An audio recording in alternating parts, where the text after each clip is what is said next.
Let's start with a game many of us know. You're sitting around with people who look like you, people who grew up like you, people who have shared certain rooms and certain experiences and certain references, and someone says something, a name, a song, a food, and somebody else, grinning, completely deadpan, goes, "Black card revoked."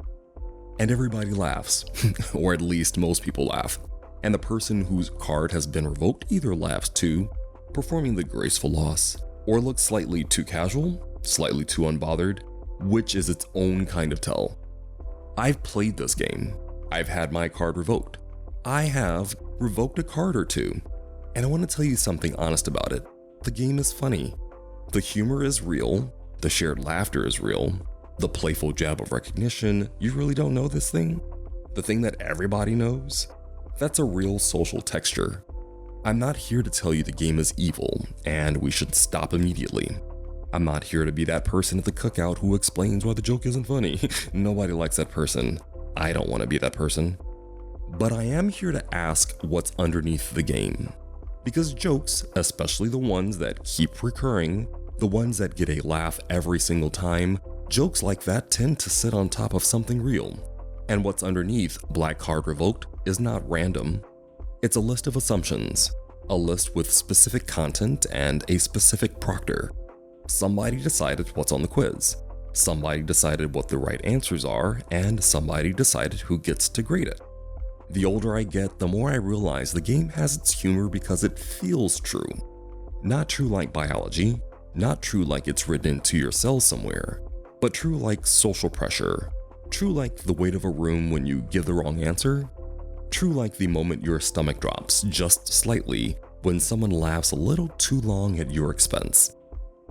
So the question I want to dig into today is the question underneath the game. What does it mean to be Black? And why do so many of us feel like our membership in Blackness can be revoked? I'll be honest with you about where this question started for me personally. I did an ancestry test, one of those services that gives you percentages and connects you to regions and occasionally ruins Thanksgiving. And I did it in part because I thought maybe a more academic answer would settle something, like, here are the coordinates, here's the data, here's the precise nature of your origins, and you can stop wondering now. And more information is genuinely helpful, I don't regret it, but it did not make the search simpler, because the thing I was really trying to find wasn't in the DNA kit. What I was looking for was a membership verification, a confirmation, something that would resolve the question once and for all, so nobody could revoke anything, so the quiz would be over. And what I've learned, slowly, over years through reading and thinking and a lot of conversations, is that the card is not a birth certificate, the card is a cultural test. And tests always have two parts, the content and the proctor. Someone decides what's on the test, and someone decides who passes. So the real question isn't whether you know the right song or the right slang or the right pain. The real question is, who built the test?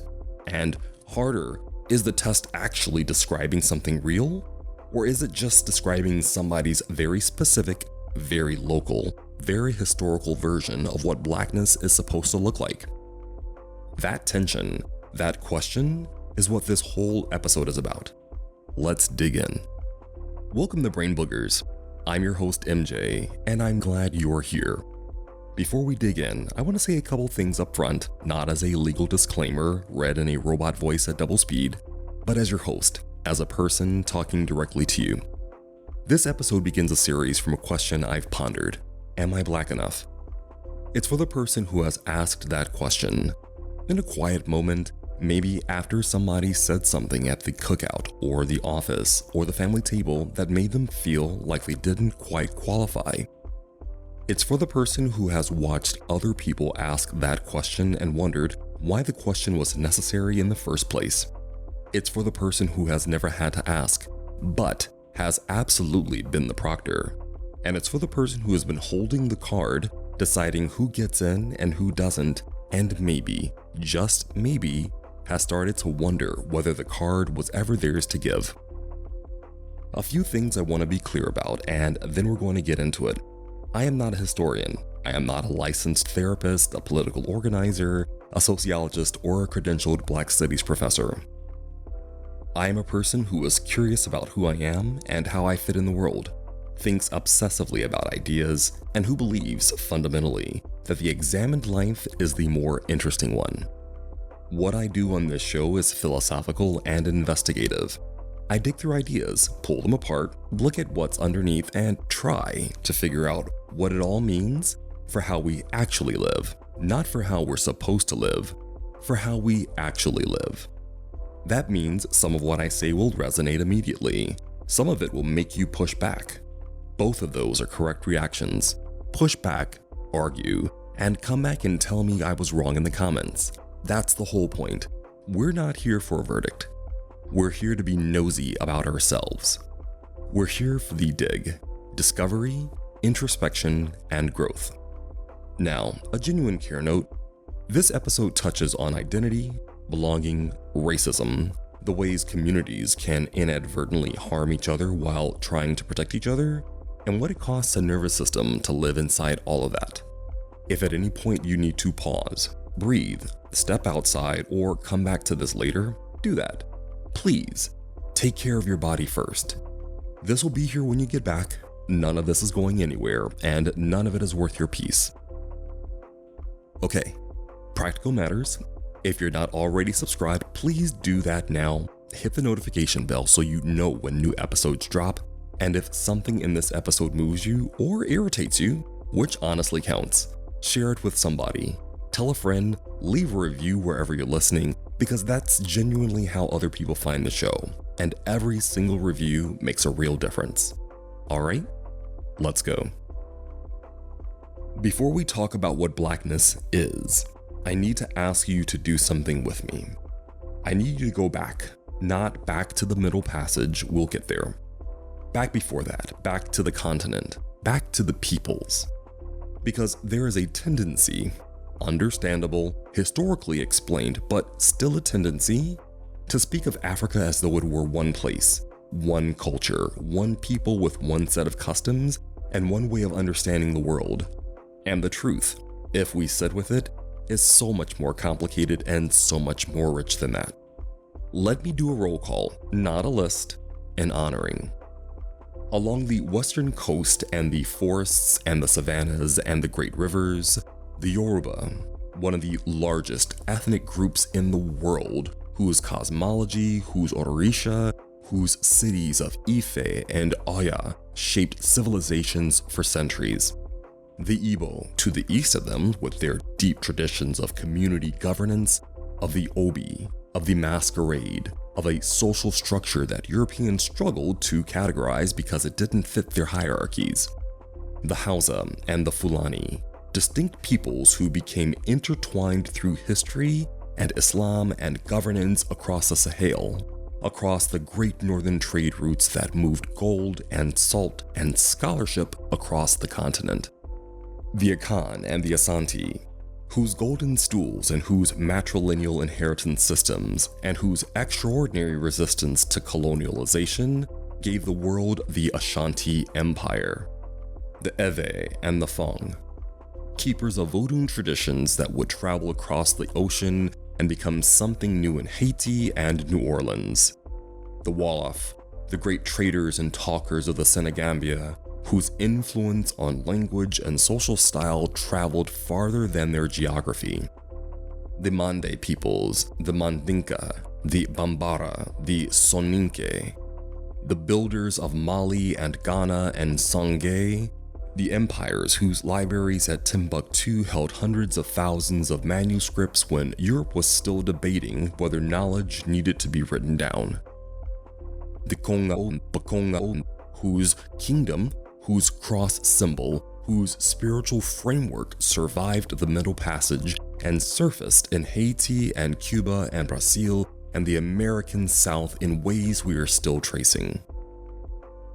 Move south and east, the Mbundu and the Ovimbundu of Angola, whose queens, like Queen Jinga, fought the Portuguese with diplomatic brilliance and military ferocity for decades.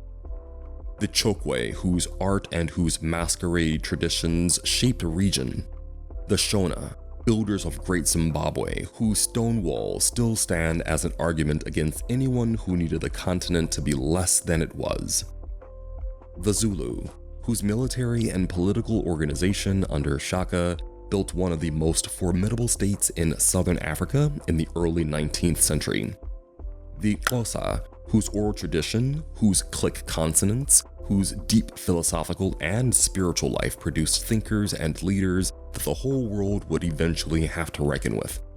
And to the east, the Amhara and the Arama of Ethiopia, whose ancient Christian and Muslim traditions and whose never colonized sovereignty made them a symbol of African independence.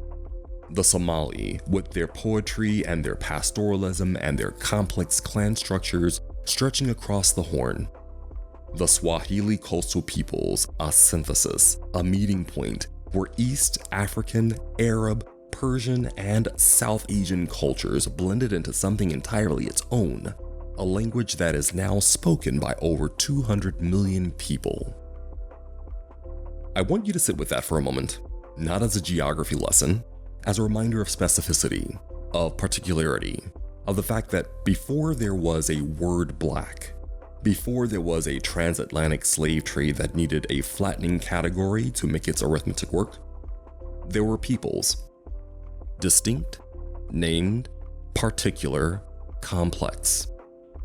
The umbrella of black didn't just get placed on these peoples by the slave trade and American racism. It collapsed distinctions that had existed for thousands of years. Distinctions the people themselves valued, named, and lived by.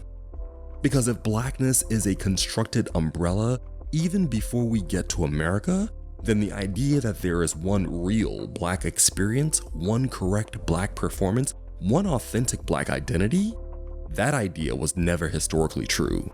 Not on the continent, not in the diaspora, not anywhere on this earth.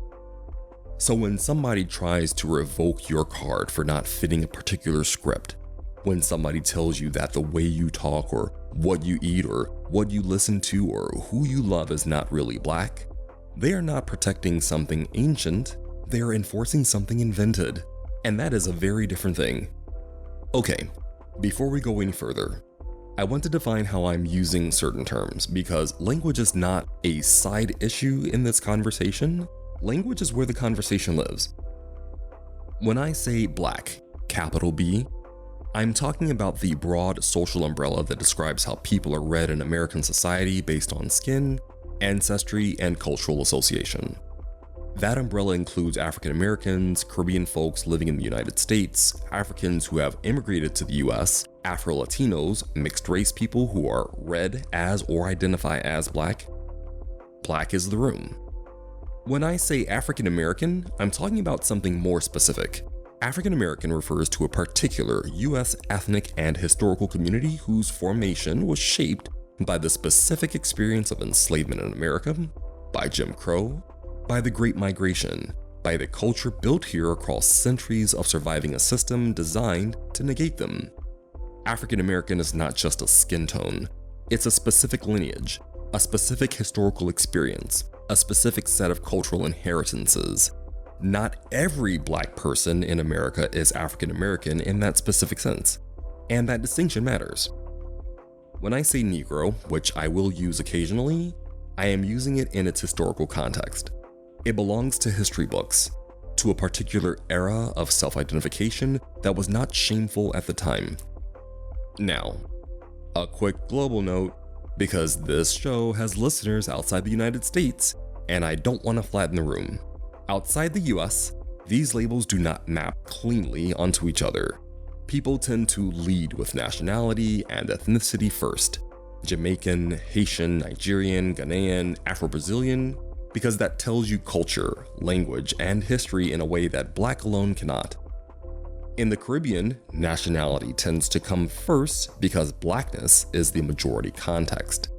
On the African continent, people identify as Ghanaian, Kenyan, Yorùbá, Igbo. Black tends to become louder as a self-identifier when someone goes abroad and finds that the outside world is flattening them into one category, regardless of everything else they are. So here's my rule for this episode, and I'll try to hold to it. Black is the umbrella. African American is a specific US peoplehood. Negro is mostly historical language. And if you're listening from somewhere else, if your primary identity is national or ethnic first, Black is what the outside world calls the whole room, which means the room is considerably larger, considerably older, and considerably more varied than any single quiz can contain. Alright, let me tell you what tools I'm bringing, and I want to be honest about where they come from and what their limits are. This episode is organized around 3 questions, not answers. Questions, because questions are where the actual thinking happens. How does power decide what counts as normal? Not how does it shout and threaten. How does it work quietly, through systems and inherited assumptions, to shape what feels natural and expected? How does the gaze turn a person into a performance? How does being watched, or even anticipating being watched, turn lived experience into a show you didn't audition for? And why does it create anxiety even in familiar spaces? Why can the gaze follow us home into the family, the church, and on the block? To dig into those questions, I'm using some philosophers as flashlights. Michel Foucault, James Baldwin, Jean-Paul Sartre, George Wilhelm Friedrich Hegel. I want to be transparent before I do. Most of these philosophers are white European men. The tools were built in rooms where Black life was not the starting point. Foucault was writing about power while French colonialism was ongoing. Hegel had views on Africa that were, to put it charitably, spectacularly wrong and deeply informed by racism. Sartre got closer. He wrote the preface to Fanon's Wretched of the Earth, which was an act of genuine intellectual generosity. But even he was a guest in that conversation, not the host. So the better question, the one I want to keep asking, is not just what Western philosophy says about power and the gaze. It's, what do Black philosophers say when Black life is the starting point? Black philosophy starts closer to the ground. It starts with the specific, embodied, historical reality of enslavement, colonialism, segregation, diaspora, Black joy, Black survival, Black resistance, and builds its frameworks from those experiences. That is a fundamentally different starting point. W.E.B. Du Bois gave us double consciousness, and I want to say his name the way it deserves to be said. Du Bois earned a doctorate from Harvard, co-founded the NAACP, edited The Crisis for decades, wrote sociology that was generations ahead of its field. His concept? This sense of always looking at oneself through the eyes of others, the sensation of two-ness, being American, being Black, in a country that refuses to let those two things be one simple thing. The inner life of the invisible proctor. That's the starting point. Frantz Fanon, Martinican-born, trained as a psychiatrist, writing some of the most urgent philosophy of the 20th century. His masterwork, Black Skin, White Masks, is about what happens to the psyche when you're born into a world that has already decided what your skin means before you open your mouth. He closes that book with something that reads like a prayer. "Oh, my body, make of me always a man who questions." Not just survive, not just endure, question. Even the scan, even the math your body runs when you walk into a room. Bell Hooks said, "Beloved community is formed not by the eradication of difference, but by its affirmation. Belonging does not require sameness. That's not a nice thought, that's a challenge." Ubuntu, the Southern African philosophical principle, Umuntu, Ngumuntu, Ngabantu. I am because we are. Belonging is not a test you pass. It's the condition of existence. The question is not whether you belong. The question is what you do with the belonging you already have. And Lewis Gordon, philosopher, existentialist, one of the most rigorous Black thinkers working today, asks, what does freedom mean when your humanity has already been put on trial? His answer, another world has to become livable, not imagined from the outside, built from the inside. Now, the Western tool I promised. Sartre gives us one precise thing, the look. That experience of being seen by someone else and suddenly becoming hyper-aware of yourself as an object in their field of vision. You were just existing, walking, thinking, being, and then you notice the eyes, and you're no longer a person moving through space. You're a representation, a Black man in a hoodie, a threat. The look turns you from subject to object in a moment, and you feel it before you can name it in your mind. Once the look has landed enough times, the body starts anticipating it. You pre-objectify yourself before the eyes arrive. That's where the performance begins. That's where the anxiety lives. Not because you're weak, because your body learned a pattern, and the pattern was accurate. And Hegel? Fast, because Hegel is genuinely not someone you want to spend a lot of time with without preparation, gives us recognition. The idea that human beings need to be seen as fully human by other human beings. Not merely tolerated, seen, recognized in the full complexity of what they are. When recognition is conditional, when you're only acknowledged as fully human if you perform the right version of yourself, your identity starts to feel like a moving target. You stop asking, who am I, and start asking, what do they need me to be so I don't get punished? This is not identity. This is a hostage negotiation. Black thought pushes Hegel further, because Hegel never had to negotiate his humanity with the world he was born into. Du Bois wrote the version Hegel missed. Baldwin did. Fanon did. So yes, I'm borrowing some white philosophers as flashlights, but the house we're walking through is black. And if a flashlight can't see the furniture, the scars, the music, the altar, the kitchen table, the code switch, the laughter, the grief, then we don't worship the flashlight, we change the tool. Sometimes, the proctors other Black people. People with their own fears, their own history, their own survival math. The test itself, what counts as normal, educated, professional, safe, Black, was not designed inside our community. It was shaped inside a society that has been measuring Black people for a very long time, for very specific reasons, and the community absorbed it. Let me give you the machine. Michel Foucault said, power doesn't only show up as someone yelling orders at you. Power shows up as systems, schools, workplaces, policies, media, systems that decide what counts as normal, reward the performance of that normal, and gradually make the performers forget they're performing. The reward is access. The cost is surveillance. Not from outside, from inside. Eventually, you don't need somebody watching you. You start watching yourself. You correct your tone before anyone complains. You edit your clothes before anyone comments. You modulate your joy before anyone calls it too much.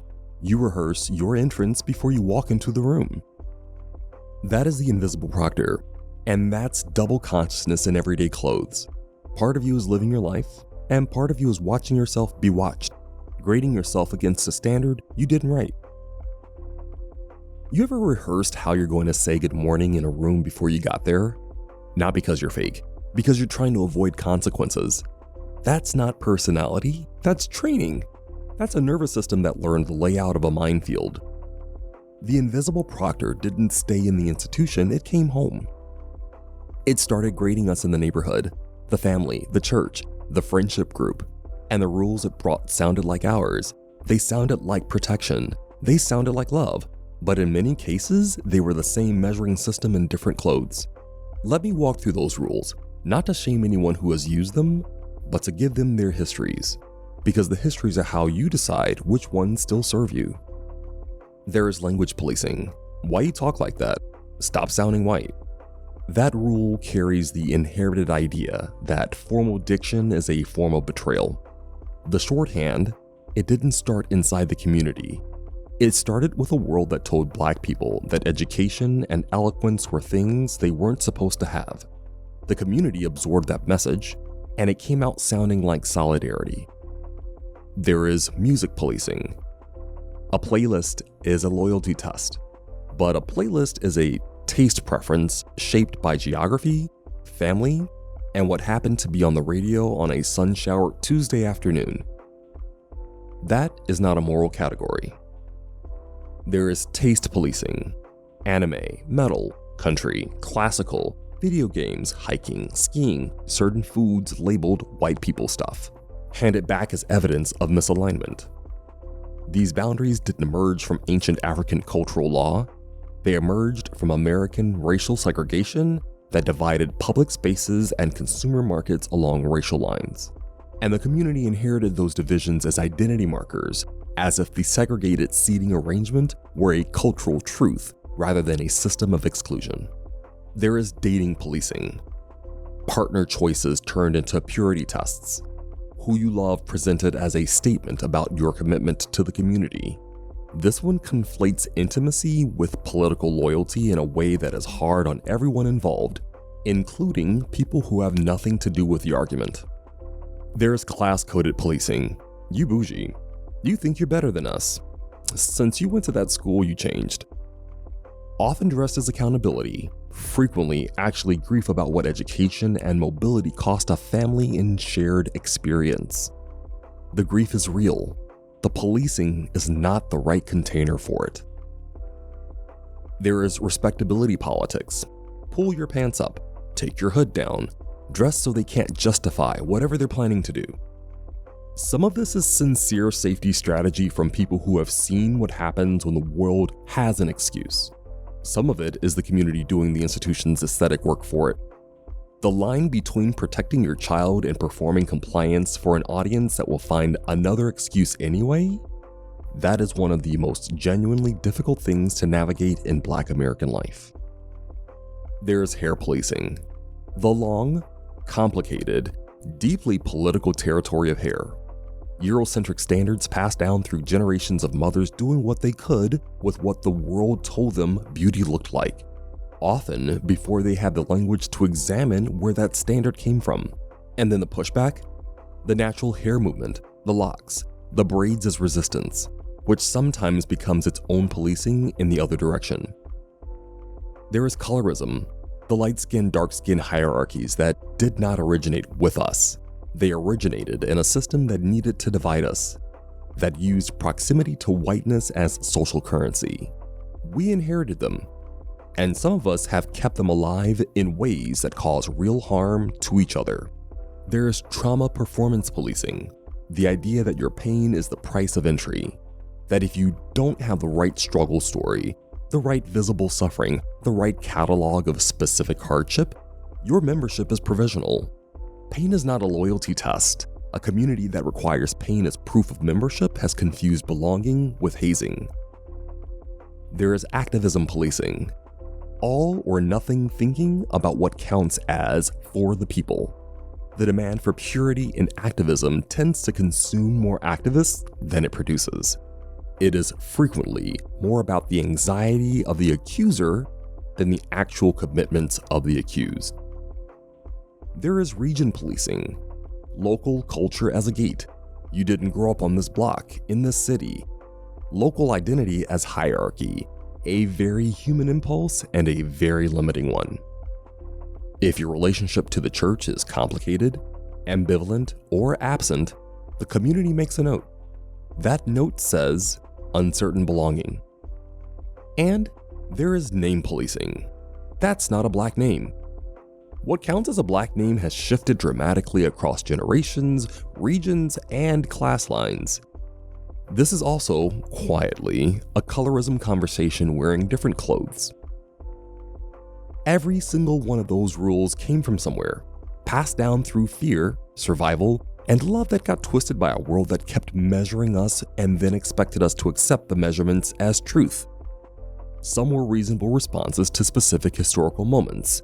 Some outlived their usefulness decades ago. Some are doing active harm right now. When belonging feels like something that could be revoked at any moment, you start managing your Blackness like a brand. and performing is sustained pressure. Sustained pressure over time spikes anxiety. Your nervous system does not distinguish between "I might get embarrassed at the family cookout" and "I am in danger." Both send the same signal. Both cost something. When belonging feels conditional, even in a space that's supposed to be yours, the brain hears, "This can be revoked." Conditional belonging creates fear of mistakes. Fear of mistakes creates avoidance, silence, overcompensation.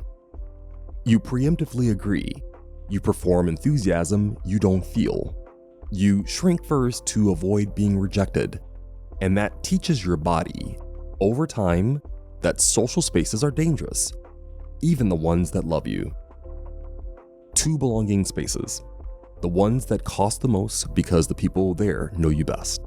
In family, family knows your history, which means you cannot reinvent yourself without negotiating every prior version of yourself they've already cataloged. Growth gets treated like betrayal. Since when did you do that? You changed. You think you know more than everybody now. Love and critique arrive in the same sentence. Old roles get enforced. Nobody has updated the file. Sometimes family is the safest place in the world and the hardest place to change. Both of those things are true at the same time. At school, peer culture turns identity into a scoreboard with a very short grading window. You learn to pre-edit. Don't raise your hand too often. Don't ask too many questions. Don't let it show that you care, because caring makes you visible and visibility is expensive. Some of the smartest people I know spent years pretending not to be interested in anything because showing genuine intellectual curiosity in the wrong peer environment gets you called things that stick to your reputation for years. These are supposed to be belonging spaces, but when inherited rules are running, when the invisible proctor has moved in, they become surveillance spaces. Social anxiety is what happens when your body starts treating community like a test that you can fail. Not because something is wrong with you, because you learned, because the pattern was real, and the body remembers. James Baldwin had a way of naming things that other people had been feeling for years without the language. One of the things he named, in essays, novels, interviews, everything, was the particular exhaustion of living in a country that insists it doesn't see you while watching you constantly. One of the most exhausting things you can do is perform for people committed to misunderstanding you. Because then you're not trying to be understood, you're trying to be unpunished. Those are different projects with different costs, and only one of them has anything to do with your actual self. So you learn the rules of the gaze. Don't look angry. Anger confirms the threat the world already decided you were. Don't look like you're getting above yourself, because ambition in a black body reads differently, and the world has a long history of punishing the difference. You learn the rules, you run them, and then, sometimes, we bring that gaze home. We start aiming it at each other. That's how you get, you talk white. That's how you get, you think you're better than everybody. Not always because we're cruel, sometimes because we're scared. Because somebody else's gaze has been punishing us for generations. And at some point, the gaze moves inside. We start doing the work it used to take a whole external system to do. Fanon was the philosopher of the body under this kind of pressure. He understood that the body does not get to arrive neutral. The room has already written a meaning onto your skin. Before your character, your humor, your intelligence, or your history gets a chance to speak. Your skin speaks first, and it speaks in a language you didn't write. Fanon's response, his prayer at the end of Black Skin, White Masks, is not resignation. It's a direct address to the body. Oh, my body, make of me always a man who questions. Not just survive, not just endure and make it to the other side without incident. Question the scan. Ask whether your reflexes are still serving you or whether they've been serving, all this time, the world that installed them. Baldwin and Fanon meet in this space. Baldwin says, don't perform for misunderstanding, Performing for people who have already decided what you are is a losing game that costs you everything. Fanon says, "Don't let the misunderstanding rewrite your body. Don't let the world's assessment become the operating system that runs your reflexes. And here's the circuit that closes when you bring the gaze home. The outside world doesn't have to show up anymore.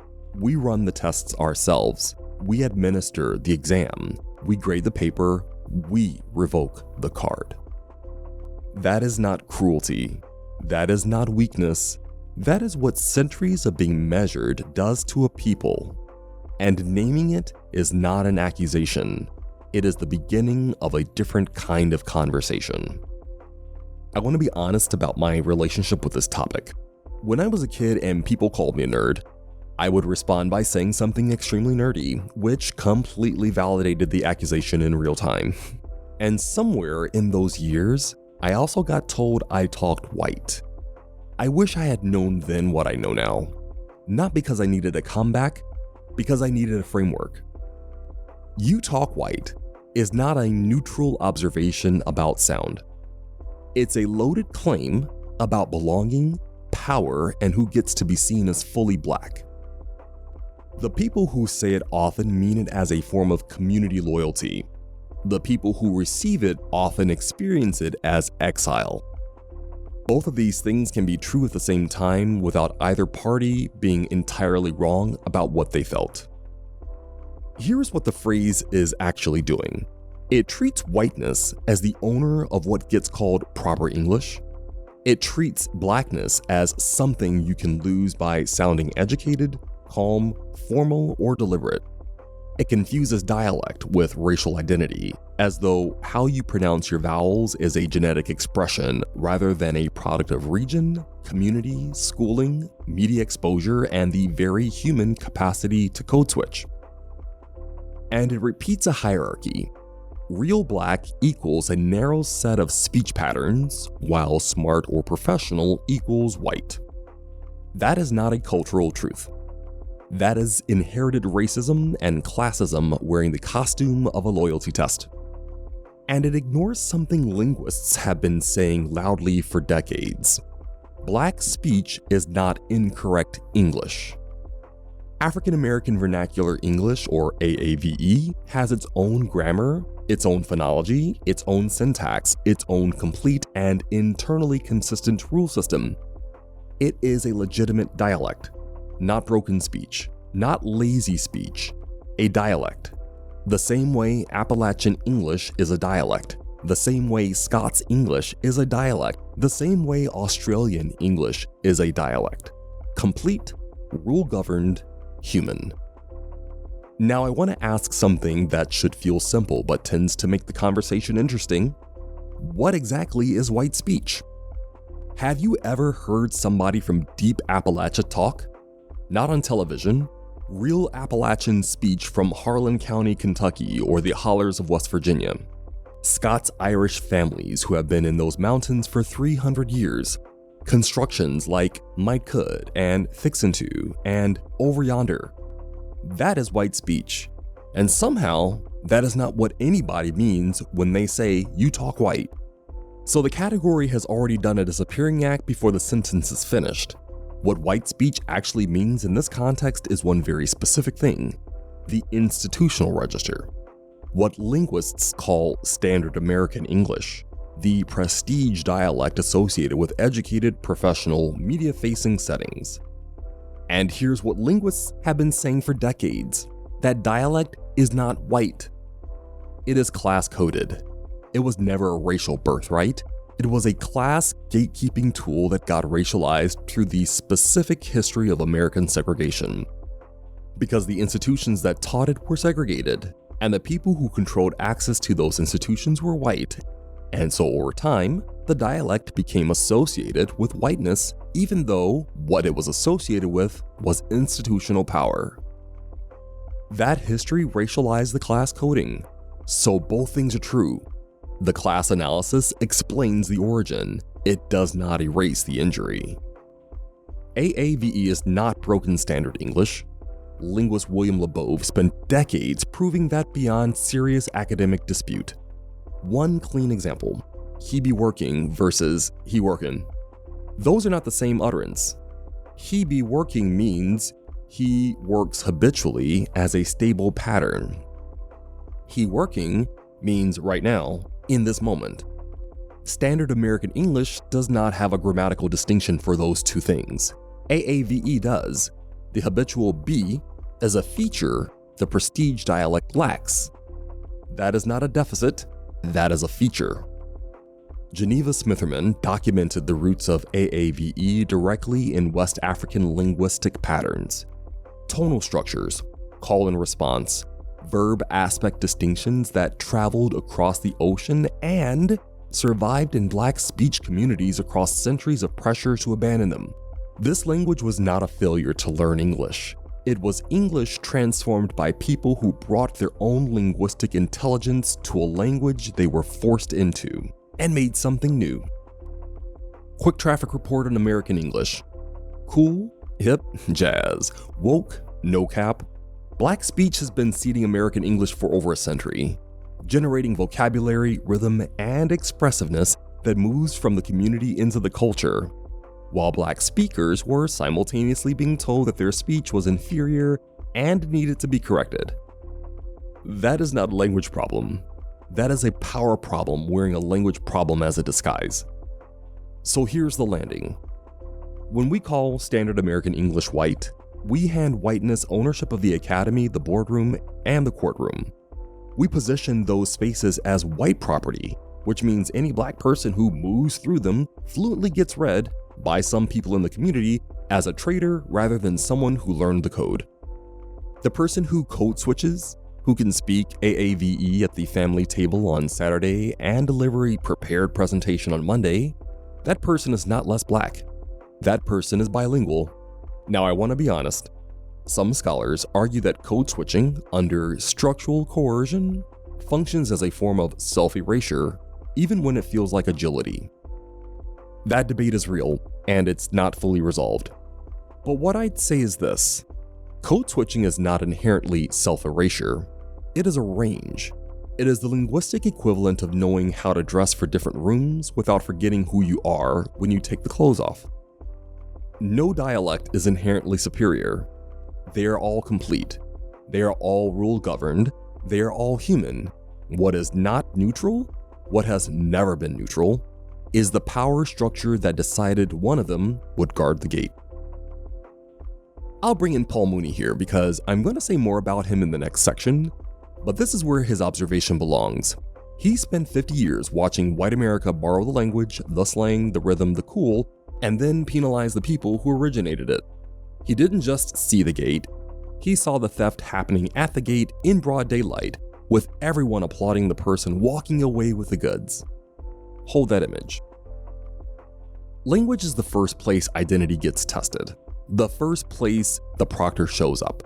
Before the hair, before the music, before the partner, the first question is always, how do you sound? Your voice is not the variable that needs correcting. The test is, and this exact move, calling the institutional standard white and enforcing it as a loyalty test, is precisely how the measuring system moves from the institution into the community and keeps doing institutional work without anyone having to authorize it anymore. We became the proctors. Let's talk about what that looks like when it puts on a suit. Before you lock in on one side, stay with me. This is not about whether equity matters. It does, full stop. This is about what happens when a well-meaning framework inherits the same broken measuring system as the harm it's trying to address. Some DEI training, not all, but enough that it's worth naming, operates under a hidden premise. They don't say it this directly, but the premise underneath some of the structure is this: Black people and other people of color cannot meet the standard without our help. They say things like leveling the playing field, removing barriers, centering lived experience. And some of that is important and necessary work. I'm not dismissing it, but I am naming the premise when it's present because the premise matters. Glenn Loury, a conservative economist and critic of contemporary DEI policy, so let's name that clearly, makes this observation. When the accommodation is visible, when everyone in the room knows there was a DEI initiative, every Black person in that room now carries an asterisk. Not because they didn't earn it, but because the policy made their presence explainable in a way their white colleagues' presence is not. The asterisk doesn't belong to the person. It belongs to the system, but the person wears it in every meeting, in every moment when competence is assessed. Shelby Steele, also a prominent critic of affirmative action and that framing matters for how you receive what he says, writes about what he calls the transaction of white guilt. The institution gets moral authority, the Black employee gets access, and the cost, subtle, slow, largely invisible, is that competence is in permanent question. Not loudly, just quietly in the subtext of every room. That is not liberation, that is a different kind of test with a different proctor in a different uniform. Here's where this gets philosophically tight and where I want to name what these critics are pointing at without necessarily agreeing with all their conclusions. This can be the same move as the grandmother who said, "Pull your pants up before the white folks see." Same logic, different context, different uniform. Both are saying, your belonging here is conditional, perform correctly, and we won't notice you. The proctor in the barbershop says, you talk white, you think you're better than us. The proctor in the boardroom says, we need someone who can authentically represent the community. Both are asking the same question, is this Black person Black enough in the right way for our specific purposes? Philosopher Kwame Anthony Appiah would tell you that you cannot free people by locking them harder inside the categories that were used to oppress them. Renaming the category diversity doesn't change the lock. There's also what I call the trauma economy in some of these frameworks, the ones that require your pain to function. They need you to explain your experience of racism to your white colleagues, to make it legible, to be the educational resource. And if your story doesn't fit the expected narrative, if you're too middle class, too far from the version of Black pain the framework was designed to address, your Blackness doesn't serve the framework's operational needs. You're the wrong kind of Black. You're not producing the right receipts. I want to be precise here because I don't want to be misread. The problem is not equity. The problem is not naming systemic racism. Systemic racism is real, documented, measurable in housing and wages and schools and policing and healthcare. The problem is not creating access. The problem is when the mechanism of help inherits the same foundational assumption as the harm, that Blackness needs to be managed, categorized, and performed correctly. So what would better equity look like? 2 sentences. Equity that doesn't require Black people to perform their pain to be seen as legitimate, and access that doesn't come with an asterisk. Structures that change rooms rather than just adding new people to rooms that were designed to judge them. Tommy Shelby argues that Black solidarity should be grounded in shared political interests, not shared cultural performance. I'd add a counterpoint he doesn't fully give. Cultural solidarity has historically been the infrastructure for political organizing in Black communities. The church, the music, the barbershop and the beauty salon, the block. Those were the organizing spaces. You can't fully strip culture from politics without losing the ground the movement stood on. What I take from Shelby is this. What connects us is the work of building a more just world. And we don't need to pass a cultural purity test to do that work together.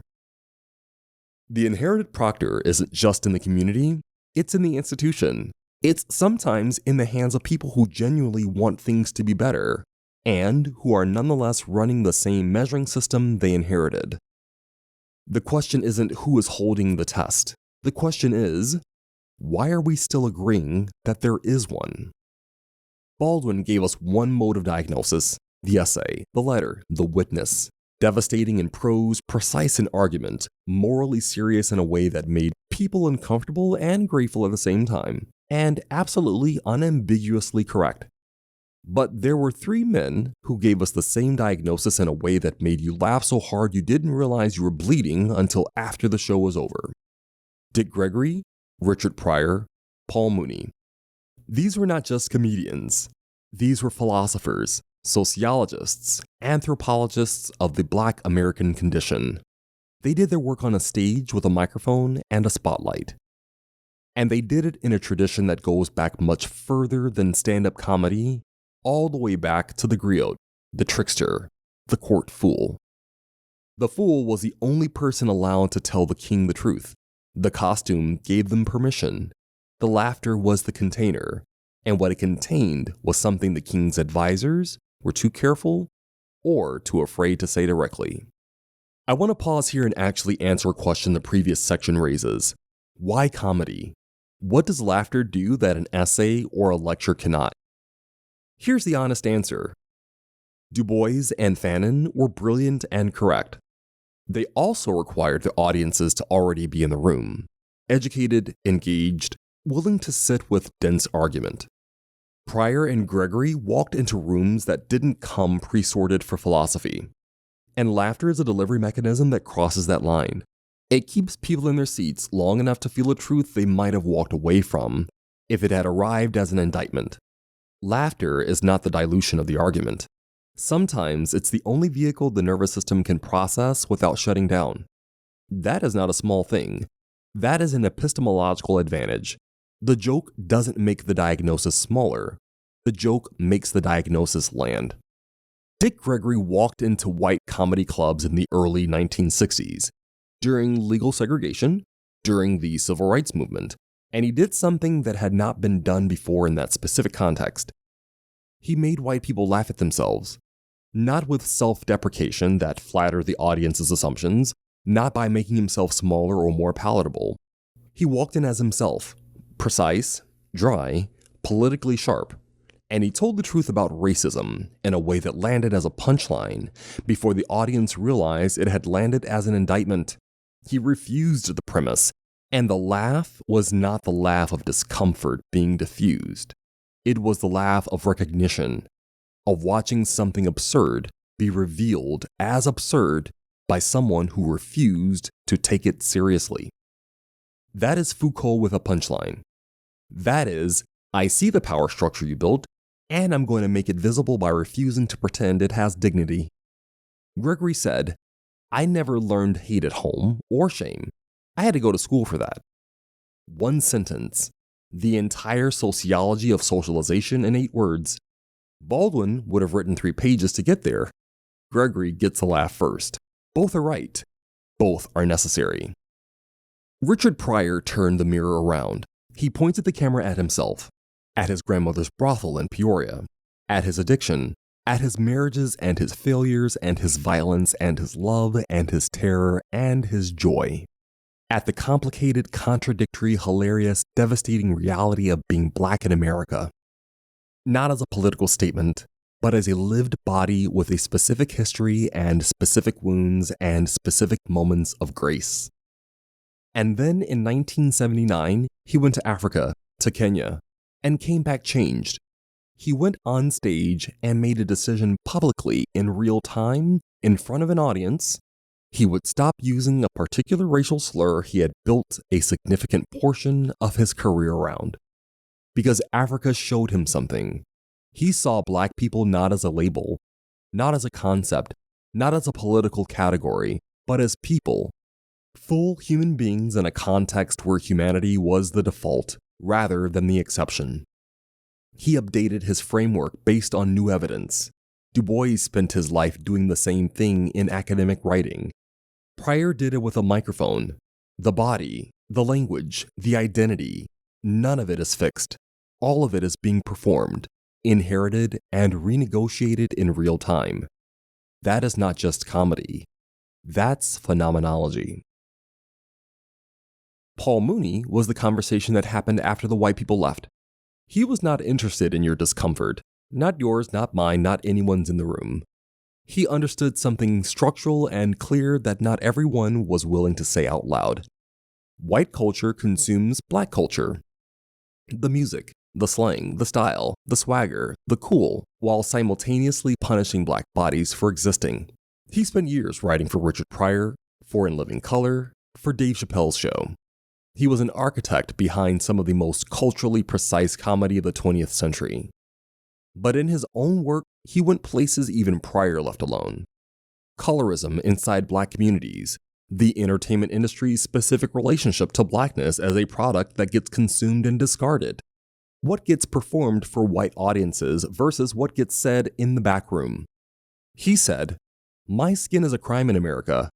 7 words, no punchline, just the truth sitting in the room, asking what are you going to do with it?" What connects Gregory, Pryor, and Mooney, and why they belong in the same conversation as Baldwin, Du Bois, and Fanon, is this. They all refuse to be the object. The entire architecture of anti-blackness requires black people to be readable, measurable, containable. Baldwin refused it with the essay. Gregory refused it with the precision of a punchline that made the system look foolish rather than formidable. Pryor refused it by making his full interior life, including the ugly parts, the addicted parts, undeniably human. Mooney refused it by not caring whether the refusal was comfortable for anyone present. Henry Bergson, and yes, I see the irony of using a 19th century white European philosopher's theory of laughter to explain what these 3 black men were doing, so let's just name that up front and move forward. Gets close when he writes that laughter happens when something mechanical gets caught pretending to be alive. When the rigid gets caught performing the flexible. Racism is mechanical. It runs on scripts and categories and inherited rules. Great black comedy catches the machine in the act. It says, look at this thing. Look at how it moves. Look at how it pretends to be natural when it's the most constructed, most fragile, most absurd thing in the room. And then it laughs. Not to make the pain disappear, to make the truth survivable. That's resilience with a punchline. We've covered a lot of ground today, and I want to name what I think it adds up to because I don't want the parts to float separately. I want you to feel the shape of what we built. We started with a game, Black Card Revoked.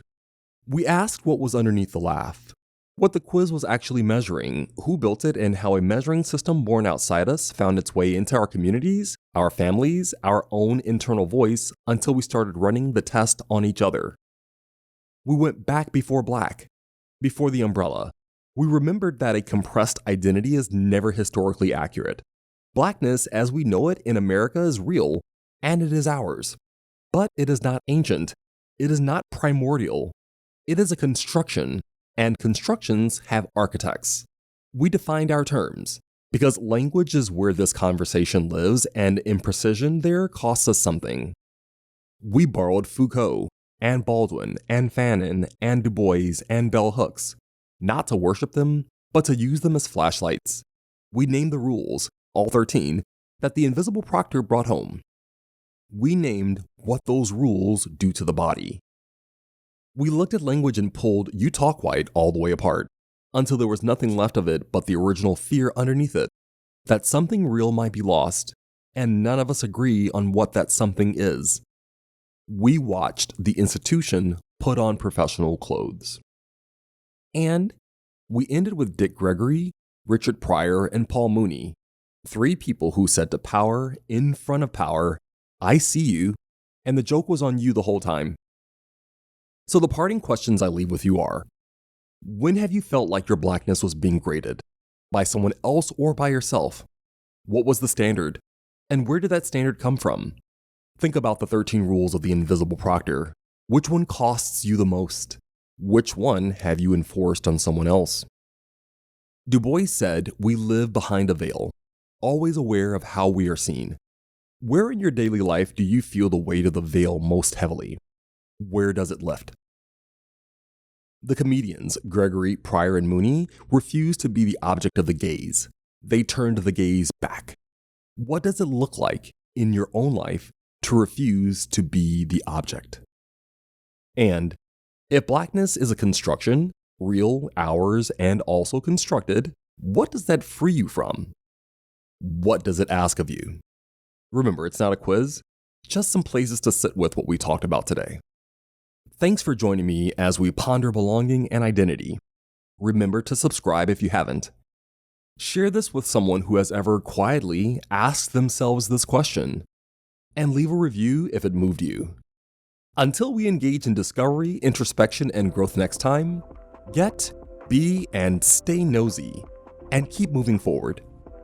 I'm MJ, and this is Brain Boogers.